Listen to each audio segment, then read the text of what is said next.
Let's begin with a simple truth that many people overlook. Everyone wants to grow, but few are willing to pay the real price of growth. There's this common fantasy that personal evolution should feel smooth, graceful, and almost magical, as if the universe will just elevate you into a new version of yourself without ever disrupting your comfort. But transformation doesn't work like that. It's not a seamless glow up, it's a deconstruction. You can't build a skyscraper on top of a fragile shack. First, you tear down what was there. That's uncomfortable and necessary. Real growth feels inconvenient. It often arrives dressed up as resistance, challenge, or frustration. And this resistance isn't a sign that you're doing something wrong. It's a signal that you're approaching something meaningful. That tension is the pressure required to break through the shell of the old self. Too often people wait for change to feel easy before they act. They wait for clarity, confidence, and momentum to arrive first. But growth doesn't wait for your convenience. It moves on in its own terms. It forces you to let go of habits, identities, even relationships that no longer serve who you're becoming. And the truth is part of you will resist that. Not because you're weak, but because you're wired for familiarity. Your brain equates comfort with safety, even if what's comfortable isn't always what's keeping you stuck. So when discomfort shows up, see it for what it is, not a punishment, but a portal, a threshold, a test. The discomfort is not in the way of your next level, it is the way.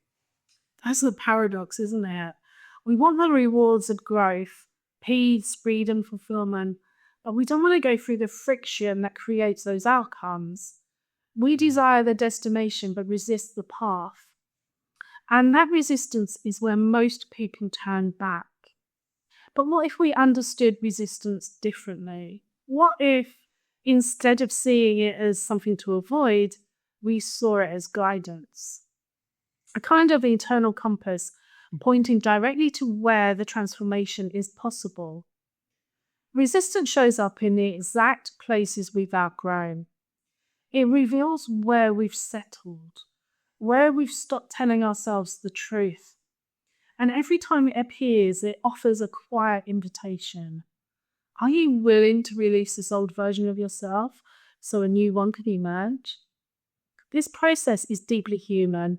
It's not about perfection or power through, it's about honesty, about presence, about choosing the harder path when it's the truer one. Think of emotional resistance the same way an athlete thinks about physical resistance. They don't see pain as failure, they know it's part of the strengthening process. Resistance training creates micro tears in the muscle that rebuild it stronger. This discomfort is a signal that something is working, not failing. So what if our inner work followed the same principle?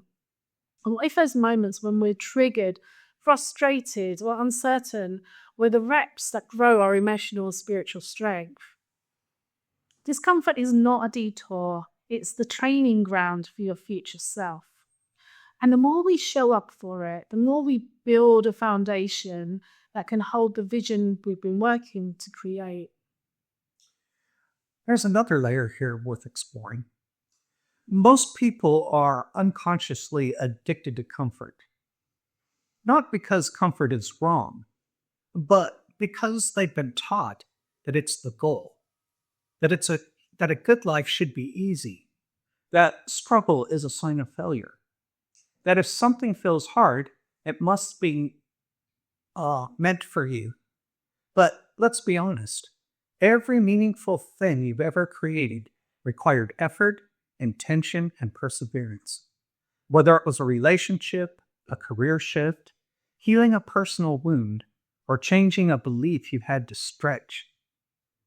You were forced to stretch to reach it, and yet we keep trying to manifest lives with no tension, no friction, no resistance. We say we want transformation, but then try to bypass the very ingredients that make that possible. Here's the shift. Growth doesn't happen by avoiding resistance. It happens by engaging with it consciously. Not forcefully, not recklessly, but with awareness. You notice where the resistance lives. You question what it's pointing to, and then you choose to act in alignment with who you're becoming, not who you've been. The choice repeated over time is what transforms you, quietly, consistently, and permanently. And that is what changes your reality. And when that shift happens, when the old patterns finally lose their grip, you begin to experience something powerful. You realize that heaven isn't a place you go. It's a state you create. It's not earned through struggle alone. It's earned through integration, through becoming a person who no longer needs the old story, who no longer clings to excuses, fear, or the illusion of safety through stagnation. Your old self will try to convince you that staying stuck is smart, that waiting for certainty is wise, that keeping your option open is logical, but your future self is calling you forward, and the cost of answering that call is simple. Let the outdated version of you go. That might mean releasing a belief, ending a cycle, walking away from a dynamic that drains your energy. Whatever it is, you already know what it is, and deep down you know what it would feel like to finally be free of it. That is the essence of transformation, not chasing something outside of you, but choosing to embody something new within you. And when you do, you don't just feel different, your entire life begins to reflect that shift. If anything we shared today resonated with you, take a moment to sit with it. Let it settle. Real transformation doesn't come from hearing something once. It comes from engaging with it over time. So ask yourself honestly, where is resistance showing up in your life right now? And what might be possible if, instead of avoiding it, you leaned in? If this conversation sparked something for you, consider subscribing to the channel and hitting the bell so you don't miss future content like this. And if you know someone navigating change, feel free to share this with them. So until next time, think differently, dream boldly, and create consciously. I'm a quiet rebel, I don't need a shower.